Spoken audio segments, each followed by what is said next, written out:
ጸጋን ሰላምን መድኃኒና ኢየሱስ ክርስቶስ ምስ ኩልኻትኩም ይኹን ክቡራት ተኸታተልቲ ኣገልግሎት ውህበት ሎም መዓልቲ ድማ ኣካላይ ክፋል ናይቲ ዝሓለፈ ጀመርናዮ ምስክርነት ብዛዕባ ጄምስ ሃዲሰን ቴይለር ሒዝናልኩም ክንቀርብ ኢና ሰናይ ምክትታል ይኹነልኩም ኣብ ዝሓለፈ ቀዳማይ ክፋል ካብ ዝጀመርናዮ ንጄምስ ሃዲሰን ቴይለር ዶክተር ሮበርት ሃርሌይ ደሞዝካ ህበካ ኣዘክረና ከም ዝበሎ ርኢና ነርና ካብኡ ብምቕጻል እንታይ ከም ዘጋጥሞ እንታይ ከም ዝኾነ ነቲ ዛንታ ሓቢርና ንከታተል كم معلتات حدا معلت دما دكتور روبرت هارلي هاديسن كم زبولو دوموسكا تكفللو غيزي خبصحن كله بجخا ذكرني لحبرو هاديسن غنا كم مصلي حليفو منم كغبر ايوسنن ملت ناي ጸሎት دما بعلو غزي ابير دكتور هارلي كزخاخرو مخانو طراي امينو كوف بلا بزي دما نامنت كونو امنتو دما ازيو عبي حدا معلتي تا دموز زقفللا غيزي حلفت دموزو ناي تقفلن أمود أتاتسومن فرق جنا نشتي جنزب ترايا بجبو نفورو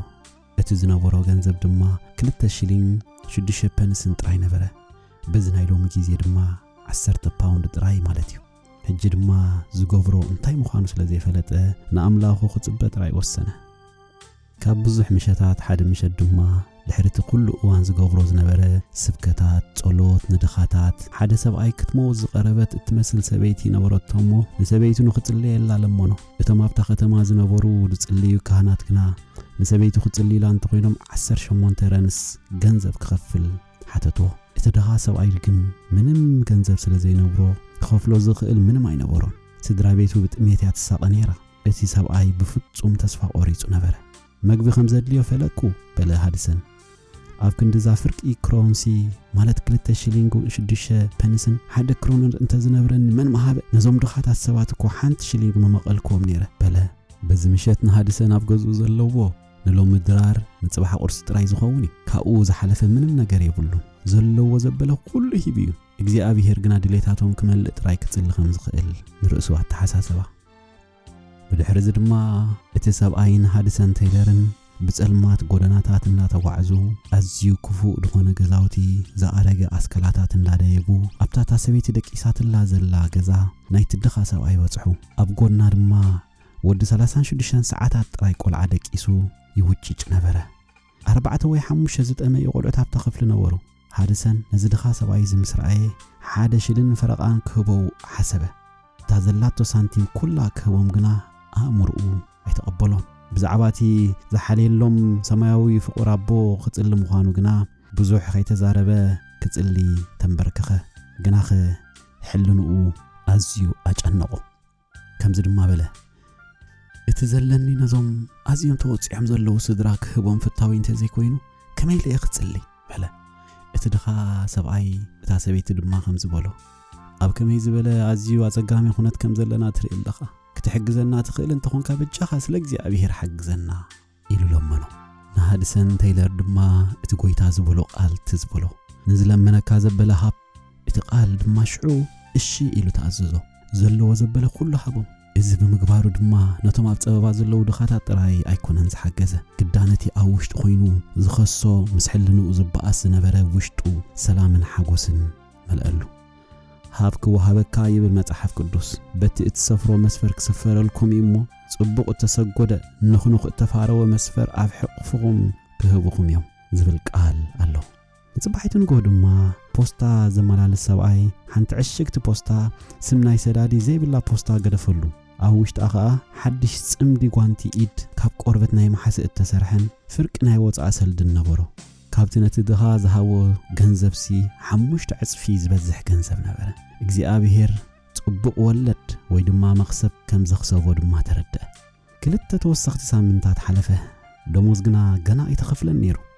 ገዛ ኽራይ ዝኸፈለሉ መዓልቲ ቀዳም ምሸት እዩ ኣካራይቱ ወይዘሮ ፊንች ድማ እቲ ገንዘብ ኣዝዩ ኣድልይዋን ኣገዲስዋን ነበረ ግናኸ ብዛዕባ ደሞዝ ብዝምልከት ዶክተር ሃርሌይ ምንም ከይብሎ ወሲኑ ስለ ዝነበረ ኣብ ዕላምኡ ጸንዐ ቀዳም ናይ ምሸት ግና ሃንደበት ዶክተር ሃርደይ ሃድሰን ጊዜ ደሞዝ ካያኸለ እንዲዩ ኢሉ ሓተቶ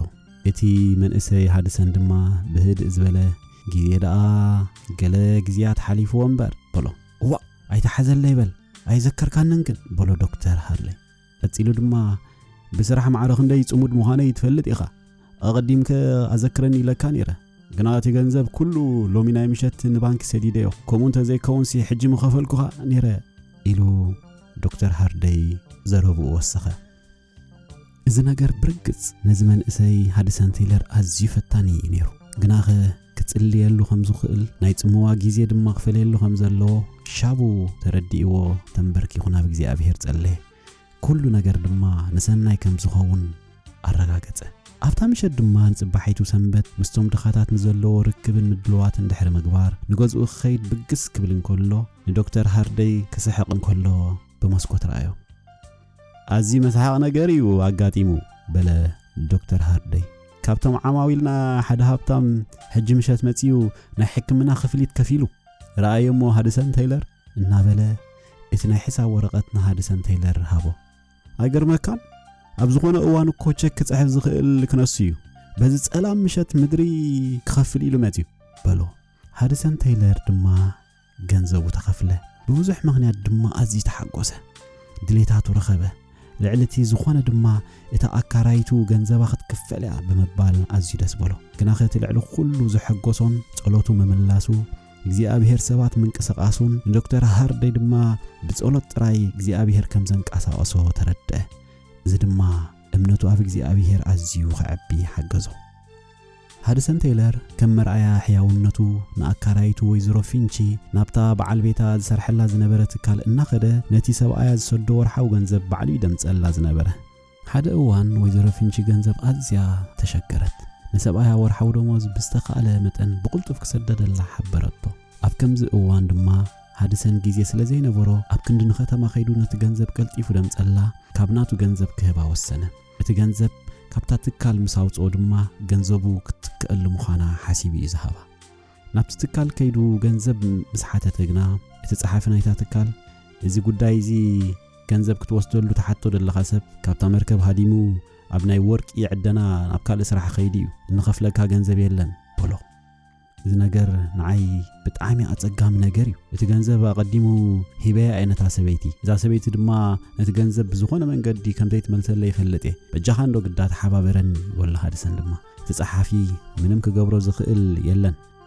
ብርግጽ ከምዚ ዓይነ ፈተና እኳ እንተመጾ እምነቱን ትውክልቱን ኣብ እግዚኣብሔር ግና ኣዝዩ ዓበየ እዚ ድማ ኣብ ምቕራብ ናይቲ ሚስዮናዊ ህይወቱን ዓቢ ስጉምቲ ንቕድሚት እዩ ዝነበረ ድሕሪዚ ብብዙሕ ኣይጸንሐን ንዝያዳ ምቅራብን ትምህርቱ ናብ ሎንደን ከደ ብዙሕ ገንዘብ ስለ ዘይነበሮ ድማ ኣዝዩ ውሑድ ገንዘብ ጥራይ ሒዙ ትምህርቱ ንምቕጻል ገለ ጸገማት ከጓንፎ ምዃኑ እንዳፈለጠ ትምህርቱ ጀመረ ትምህርቱ ኣብ ምቕጻል ድማ ሽግራት ከጓንፎ ጀመረ ኮይኑ ግና ኣብ 1852 ኣብ ሮያል ሎንደን ሆስፒታል ናይ ዋይት ቻፕል ምድብ ናይ ትምህርቲ መጽናዕቲ ጊዜኡን ክቕጽል ዕድል ረኸበ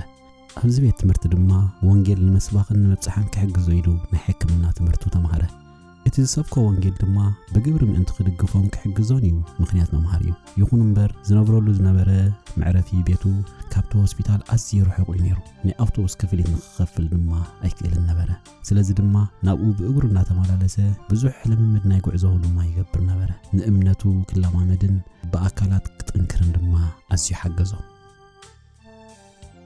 ምፍታን እምነት ጄምስ ሃድሰን ቴይለር ነዊሕ ኣይጸንሐን ካልእ ናይ እምነት ፈተና ድማ መጾ ሓደ መዓልቲ ከምዚ ሎሚ ኸይኮነን ከሎ ጥራዝ ንምስራሕ ወረቓቕቲ ኣኻኺብካ ብመስማር ብምስማር እዩ ሓደ ጥራዝ ዝስራሕ ዝነበረ ሃድሰን ድማ ንትምህርቲ ዝኾነ ጥራውስቲ ክሰርሕ ወረቓቕቲ ኣኪቡ ብመስማር ክስምሮን ከሎ ስሒቱ ኣጻብዕቱ ምስቲ ጥራውስቲ ሰመሮ ንጽባሒቱ አንጊሂ ድማ ትምህርቲ ኸይዱ ናይ ተግባር ትምህርቲ ስለ ዝነበሮ ኣብቲ ናይ ተግባር ትምህርቲ ድማ ብሓደገኛ ረስኒ ንዝሞቱ ሬሳታት ከመይ ጌርካ ኣካላቶም ጠቢሕኻ ዝግበር ትምህርቲ ክሳተፍ ነይሩ እቲ ተግባራዊ ትምህርቲ ድማ ኣካላቱ ኣዝዩ ኣድኪምዎን ምልክት ሕማም ድማ ክስምዖ ጀመረ ኣጻብዕቱ ምንካሉ ድማ ረሲዕዎ ስለ ዝነበረ ነቲ ዝሞተ ሬሳ በቲ ዝተቐደደ ኣጻብዕቱ ሓዞ እቲ ሕማም ድማ ካብቲ ምዉት ሰብ በዛ ንእሽተይ ቀዳት ናይ መርፍእ ናብ ኣካላቱ ኣተወ እቲ ኽኢላ መጥባሕቲ ከም ዝበሎ እምበር ኪድ ገዛኻ بقلطف كل قداياتك وقن مسخا درو مويتك إخابلو هادسان تايلر جن نتناي متبحتك إلى بزقلطفة مس أملاق خراخت دستون حاجوس المخانو قلت جنا وسي خبلو زموت كنا يمسلن أب تشاينا عيوهم زلني تجاجي أنت زي كوينة فتنا أنت مرركوا أنا قدحن مخاني فهلت يقولو صبو بارزي حسابك بقولتي حكيم الحكيم بجزي أبي هير نهلاوزي أمن أتيستي زنبرة قد أخيد ندو سرقلا رقيبك بقوز قلتفة جزاها خيبك جزي خيط قتل جزي يبلكان حج نبرتك كله خطوجن تراي جزي زلكا إلو الصغلو نابجوز ومسبتها إيدو بما يوعي تحسبه إزين ناجبرن كل دم حدا خالق مسارعته سرعتنيا بزعبا يسوس سلز حاتته بزعبا يسوس كل جزي بجزيون بزه جزيون ينقر سلز نبرن عد الرخيبو نجرو كل جزي دم بزعبا يسوس جلنا خبلوه نزدلي سوات جزي خيمة رأته نتتصوع له نجر كم من جار عدي وعلني نيرو كلا حكيم أنت غير دم تتصوعه تحكيم دم دحر مرآيو كم زخبل المخرهابو تدا قلل زبلنا برا كتنبر جميركا كدحن تقليخا تقولوا كله يخلي بولو كم زد ما بولو نام مسته ناب كالق مسلتو نجارات أي تخيد منياتو قوم تغيير كاي كدحني خابولو نقل أواننا مجبخا باني سرناي ما يتراين تهونه يحيشوا يلو مخرهابو تزغب ملكعنا يتحمام جنا مسحلفه كأس بقص كتعي جمره أبتي خفلي نايت مرتو قينوم مسؤو نايت متبحتي ريساز قوبرز نورو كالت كلتا ممهرانو أبتي جيزيتي خمز موتو سمعه زي أبيهر كم زرحانون نفسو دما خم تفجوان رئيو أزيو تنعه بحر قرب معالتا دما نملؤ تهاجر من انت غزور مخر توهبو جنا نزي زخونو زلي جنزب ينورون كم لمادو جنا نتقداي نابق زي أبيهر بصولة أقربو زي أبيهر دما بزي تتصبه من قدي نتصولة خملس جمره قال تداخي من كله حدا معلتي من الوقت بزعباتن حدا اوان كاباتو فينشيز تلاقها جنزب ابتتكال ناي مركب كيدو انت رخبيلو حتى توسنه جناخه قال نجر كغبرو زخيل انتلي كيدا محتاج راي بمبال حتى توسنه يتابقني زولو غعزو نويحيو ناي كلتا مايلس باغرخا مخاديو جنزب سلا زينبر اوتوبوس كخوس رايكلني جناخه بزعباتي الناصلي غزي ابيهر كخيد كم زدلي زنصرلو ملسي نعو امينو بغزي ابيهر حيلو مخانونا تامنه تبجس أبتا بيت صحفة دما مس بصحة شاوتو صحافي خمز بولو هو بممصاخه تحقيسه ازي نجر زي كمزي اي مثلن حدا لك كمزي نايتي زبل كياسب سم زلو سبايو كابت بحر هاديمو ناب كال تكال كيدو اتبصايكا يكونن اتبصايكا غنا كساف حجي بأمونነት هابتا مركب يسرحلو ገንዘቡ ድማ እንህልካ ኢሉና حدسن ድማ بزي حاسبو ገንዘብ ስለዝረኸበ ተحقيسو شحኳ خبيد ፈተና እንተነበረ እምነቱ ግና ፍግዚ አብሄር ፍጹም አይደኸመን صباحيتو اتي كاب جيزي حمامو استكاتاتولو زنبر حكيم رخبو بزعبا ملس صلوتو دما كله نغرو اتي تن ገንዘብ نخركب يلو تغعزو غعزو دما مسحبرو تحكيم فصوم زي كونيو منالبات كامنو ايكلني يلو ملسولو اتي غعزو غنا برغص بأغرخم تغعزو انصيرو نغرو اتي نتا هاجر نمزار زخونو ገንዘብ كله هم زرخب دما نتحكيم حبرو تحكيم درو عينتو بنبعت ملئن كنبع جمره نخمزنات كازبل امنت ملئت عالم مخفال مؤسيو دماول مخاد هادسن تايلر ناب تشاينا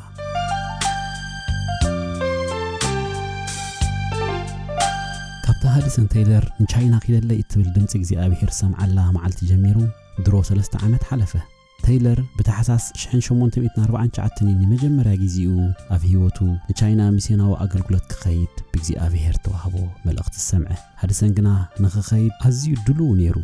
ናይ ሕክምና ትምህርቱ ግና ገና ኣይዛዘመን ነበረ ይኹን እምበር መንገዲ ዝተኸፍተ እግዚአብሔር መምርሒ ንኽህቦ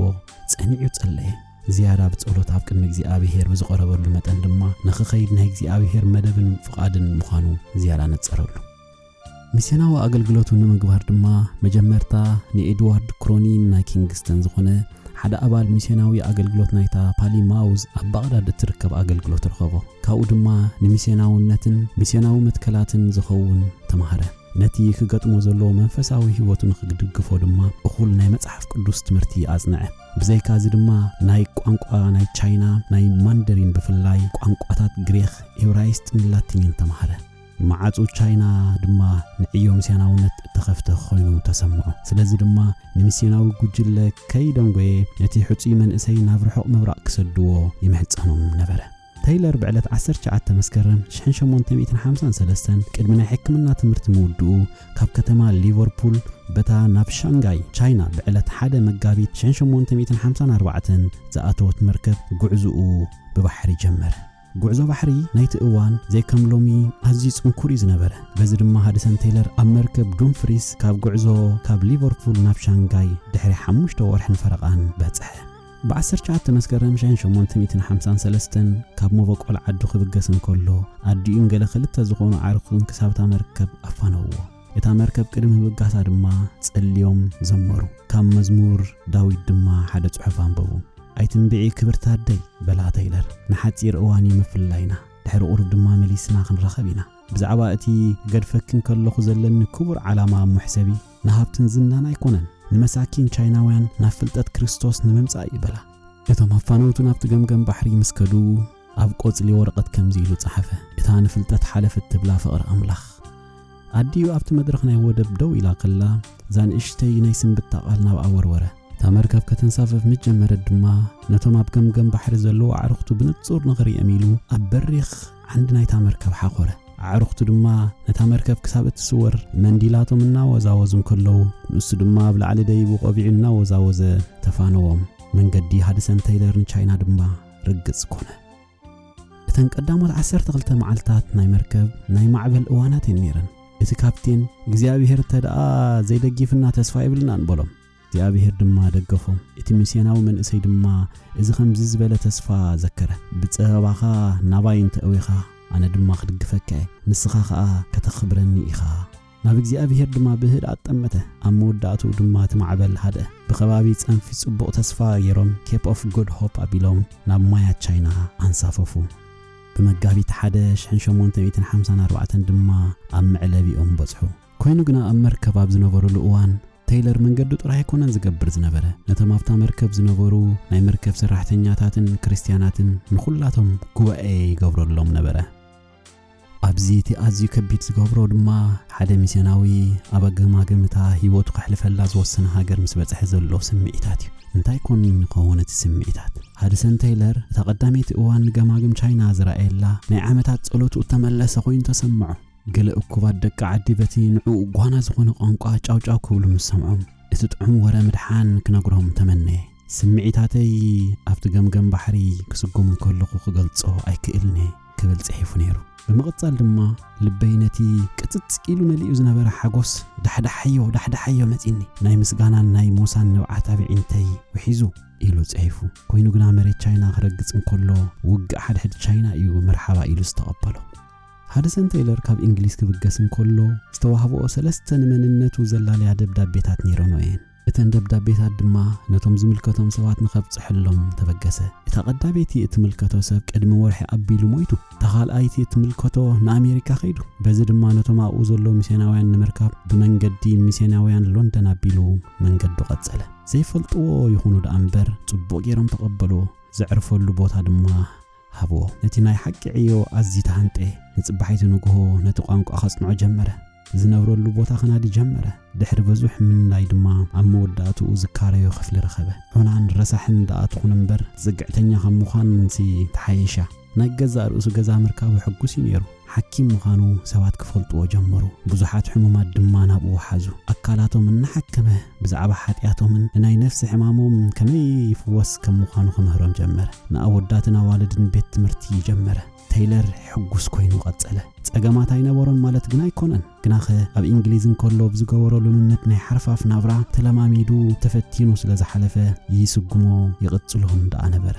بحاجوسن بدستان التملأ تنفاس ذهبات سعقات وارحن عمتات حلفة نايجزا جالبا ناجبره نافتم سم كريستنا سميعم زي فلطق وشتات كتماتات وانجيل كسبق استفعل عليه مجشاتات جبره هادسن تيلر أفكان لتات من جدتات مايا تشاينا بجالبان نتاقو عزة سبخة متحف قدوس زرقح برقت بوزحات سقامات قد إمام مهم أبقل إوان هيوتو أب حدقاون آتياه قناخة ندحريت هاي تملسن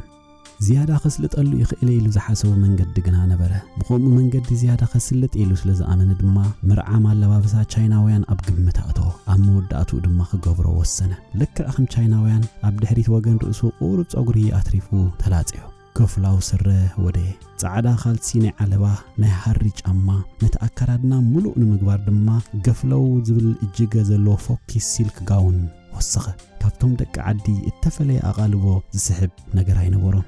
ካብታ ኣከዳድና እንግሊዛውያን ተኸዲኑ እንከሎ ንላዕለሲ ሕጂ ግዳ ልብ ደቂ ዓዲ ኣዝዩ ክወስድ ጀመረ ሓደ መዓልቲ ድማ ካብ ሻንጋይ ተበጊሱ ናብ ኒንግፖ ትበሃል ከተማ ክኸይድ ተበገሰ እቲ ቀዳማይ ክፋል ናይቲ ጉዕዞ ብጃልባ እዩ ነይሩ ድሕሪኡ ድማ ሳንጡኡ ምስ እተሰከመ ረፋዕ ብእግሩ ቀጸለ ኣብ መዕርፎ ኣጋይሽ ድማ ኣተወ እታ እንኮ ክረኽባ ዝኸኣለ መግቢ ዝሑል ሩዝ ምስ ናይ ተጠብሰ ተመንያ ነይራ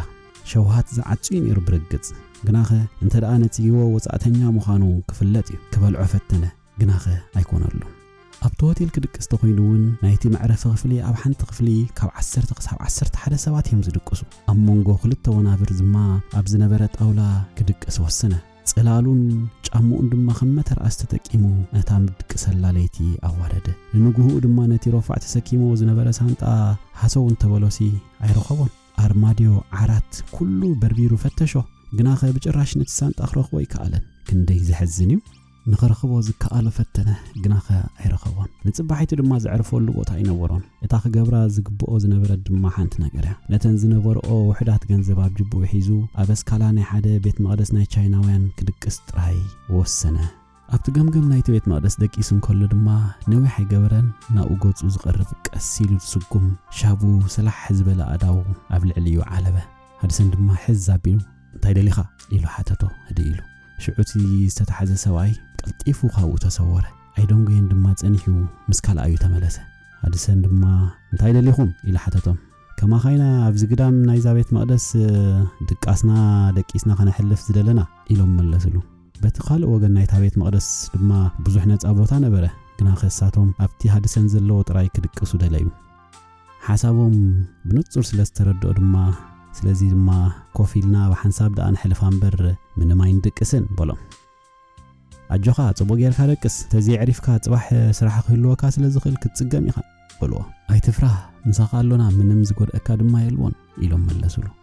ታይለር ግና ከኣምኖም ስለ ዘይከኣለ ከምዚ ድማ ኢሉ መለሰሉ ስምዑ ናትኩም ሓለዋ ዘድልየኒ ኣይኮንኩን ኣነ ቻይናዊ ኣይኮንኩን እዞም ኮንቱ ጣዖታትኩም ድማ ኣይምልኽኒ ንእግዚኣብሔር እየ ዘምልኽ ንሱ ኣቦ እዩ ኣብኡ ድማ ዝውክል መን ምዃንኩምን እንታይ ከም ዝደለኹም ናጸቢቐ ፈሊጥ ኣለኹ ዓይንተይ ንዓኻትኩም ደኣ ይሕልዋ እምበር ድቃስ ዝበሃል ብፍጹም የለን በሎም ሓደ ኸባታቶም ከደ ኣይዶንገይን ድማ ጸኒሑ ተመልሰ እንተደቀሰ ብምባል ድማ ንገለ እዋን ተጸበይዎ ንሱ ግና ጥቕስታት መጽሓፍ ቅዱስ ክጠቅስን መዛሙር ክዝምርን ጀመረ በዚ ነገር እዚ ድማ ኣይተሓጎሱን ኣብ መወዳእቱ ድማ ሓዲጎም ኸዱ ሳንጡኡ ክርከብ ስለ ዘይከኣለ ኣብ ክንዲ መንገዱ ናብ ኒንግፖንግ ዝቕጽል ናብ ሻንጋይ ክምለስ ተገደደ ንሓደ ብሕማም በዲዶ ማለት ስሞል ቦክስ እተለኽፈ ሕማም ድማ ሓከሙ ምሕካም ምስ ወድአ ነቲ ተኸዲንዎ ዝነበረ ክዳውንቱ ኩሉ ከቃጽሎ ብግዲ እዩ ገንዘብ ብነፃ ይዕድል ስለ ዝነበረ ሓድሽ ቀረብ ዝኾኖ ምንም ኣይነበሮን ልክዕ ድሕሪዚ ኣብታ ግብእቲ ግዜ እታ ዝጠፍአት ሳንጡኡ ሃንደበት ተረኸበት ኩሉ ልድሌታቱ ድማ እግዚኣብሔር መልኣሉ እዚ ኩሉ ክንገልጾ ጽናሕና ገለ ካብቲ ቁጽሪ ዘይብሉ ዝገጥሞ ዝነበረ ኩነታት እዩ ሓድሰን ድማ ኩሉ ግዜ ዝብሎ ዝነበረ ጥቕሲ ኣሎ ካብ ዘፍጥረት 22:14 እግዚኣብሔር ይርእዩ እትብል ጥቕሲ ድማ ቃልና ህይወቱን ተፈጻሚትን ነይራ እዚኣ ካልእ ድማ እግዚኣብሔር ክሳብ ኣብዚ ይረድአና ኤቨንኤዘር እትብል ጥቕሲ ድማ ታይለር ምርጽቲ ጭርሖና ህይወቱ ነበረት ሓድሰን ታይለር ኣብ ዕዮን ከሎ ምስ ወይዘሪት ማርያ ዳየር እትበሃል ተፋለጠ እዛ እንግሊዛዊት ጎርዞ ኣባ ኣብ ቻይና ሚስዮናዊ ኮይኑ ዘገልግል ዝነበረ እዩ ምስ ኣብ እንግሊዝ ዝነበረ ኣኳኣ ሞግዚታ ምዃኑ እዩ ብዛዕባ መርዓኣ ተሰማምዑ በዚ ድማ ኣብ ጥሪ 1858 ኣብ ሓደ ክፋል ናይቲ ሚስዮናዊ ኣገልግሎት መርዓ ገበሩ ኣብ ሓንቲ ንእሽተይ ትሕቲ መነባብሮ ዘለዋ ቦታ ኣብ ኒንግፖንግ ድማ ብሓባር ዕይኦም ጀመሩ እቲ ደስ ዘብል ድማ ናይ ጥንቲ ዛንታ ኢየሱስ ክርስቶስን ፍቕሩን ክነግራ እንከሎ ኣዝዮም ሕጉሳት መንባሮም እዩ ሓድሰን ታይለር ግና ኣብ እንግሊዝ እንከሎ ብኸመይ ብጸሎት ጥራይ እግዚኣብሔር ሰባት ንዓኻ የንቀሳቕሰልካ ዝብል ኣዝዩ ተማሂርዎ ስለ ዝነበረ እዚ ትምህርቲ ድማ ኣብ ግብሪ የውዕሎ ስለ ዝነበረ እግዚኣብሔር ብዙሕ ዕድላት ይኸፊትሉ ሓደ እዋን ናይቲ ዘገልግሎ ዝነበረ ሆስፒታል ሓለቓ ዝኾነ እቶም ሰራሕተኛታት ዘድልዮም ዘበለ ንምርካብ ናብ እግዚኣብሔር ከም ዝኾነ ትውክልቶም ነገረ መጋቢኦም ሩዝ ኣብ ምውድኡ ምዃኑ ሓንቲ ሳንጣ መሸማዕ ጥራይ ከም ዝተረፈቶም ነገሮም መልሲ ታይለር ግና ከምዚ ነይሩ ስለዚ ታኢድ እግዚኣብሔር ዝዝርግሐላ ሰዓት ቀሪባላ ማለት እዩ በሎም ብርግጽ ድማ ቅድሚተን ሩዝ ምውድአን $250 ካብ እንግሊዝ መጾም ሓጎስ ናይቶም ሰራሕተኛታት ወሰን ኣይነበሮን ኣብታ ሆስፒታል ዝነበሩ ሕሙማት ድማ ናይ ምስጋናን ጫውጫውታን መዛሙር ምስ ሰምዑ ከም ዝበሉ እዚ ከምዚ ዝገብር ጣዖሲ ኣበይ ዝርከብ ኣብ ፀገምና ኩሉ ከናገፈና ይኽእል እንተኮይንስ ምፍላጡ ጽቡቕ እዩ ወይስ ብከምዚ ዓይነት ቅዲ ጥራዩ ጸሎት ዝምለስ ተባሂሎም ንሓድሕዶም ተዛራረቡ እዚ ሚስዮናዊ ኣብ ቻይና 6 ዓመት መሳሕለፈ ምስ ወይዘሮ ቴይለር ጉዕዞ ናብ እንግሊዝ መደቡ ኣዝዩ ኣገዳስን ኣኽሳብን ጉዕዞ ድማ እዩ ዝነበረ ጥዕንኦም ተማሓይሹ ንኣገልግሎት ሚስዮን ውሽጢ ሃገር ቻይና ማለት ቻይና ኢንላንድ ሚሽን ድማ መስረቱ ዝያዳ ዓመታት ንምግልጋል ናብ ቻይና ተመለሱ እንደገና ንእንግሊዝ በጽሑ ቀጥሎም ንኣሜሪካ ኣብ ስዊዘርላንድ ድማ ናይ ዕረፍቲ ግዜ ኣሕለፉ ልቡ ኩሉ ግዜ ምስታ እግዚኣብሔር ካብ ግዜ ንእስነቱ ዝጸውዖ ምድሪ ዝነበረት ኣብኣ ክፋል ህይወቱን ድርዑ ኣንቢሩ ነበረ ሃድሰን ቴይለር ድማ ብዕለት 3 ሰነ 1905 ካብዛ ዓለም ብሞት ሓለፈ ናይ ቻይና ክርስቲያናት ድማ ኣብቲ እዋንቲ ክረኽብዎ ንዝኽእሉ ኣዝዩ ዝበለጸ ሳንዱቕ ሬሳ ቀረብሉ ዕይኡ ግና ክሳብ ዛ ግዜ እዚኣ ኣይሞተን ኣሎ ሃድሰን ቴይለር በጠቕላላ 51 ዓመታት ኣብ ቻይና ተቐሚጡን ኣገልጊሉን በቲ ዝጀመሮ ናይ ሚስዮን ኣገልግሎት ድማ ልዕሊ 800 ሚስዮናዊ ኣገልግሎት ዘገልግሉ ኣገልገልቲ ኣፍሪ ኣብ መላእ ሃገር ቻይና ድማ ልዕሊ 125 ቤት ትምህርትታት ሃኒጹ ከምኡ ውጽኢታውን ቀጥታውን ናይ ሚስዮን ኣገልግሎት ቴይለር ድማ ልዕሊ 18000 ሰባት ናብ መድሓን ጎይታ ኢየሱስ ክርስቶስ መጽኦም ኣብ ኩለን 18 ኣውራጃታት ቻይና ድማ ልዕሊ 300 ቀወምቲ ናይ ሕክምና ኣገልግሎት ዝህባን 500 ዘባዊ ማእከል ጥዕናታት ሃኒጹ በአገልግሎት ዕዮ ሃድሰን ቴይለር ማለት ሚስዮን ውሽጢ ሃገር ቻይና ዝድሓኑ ኣዝዮም ብዙሓት ነፍሳት ክሳብ ሎሚ ኣለዉ ክሳብ ዛ መዓልቲ እዚኣ ድማ ኣብ ሰማይ ኮነ ኣብ ምድሪ ዘለዉ ስለቲ እግዚኣብሔር ብባሪኡ ጄምስ ሃድሰን ቴይለር በአገልግሎት ሚስዮን ውሽጢ ሃገር ቻይና ዝገበሮ ድንቅ ስራሕ ኩሉ ግዜ ንእግዚኣብሔር ከመስግንዎን ክባርኽዎን እዮም እግዚአብሔር ስለ ባሪኡ ጄምስ ሃድሰን ቴይለር ክብሪ ንዕኡ ይኹኖ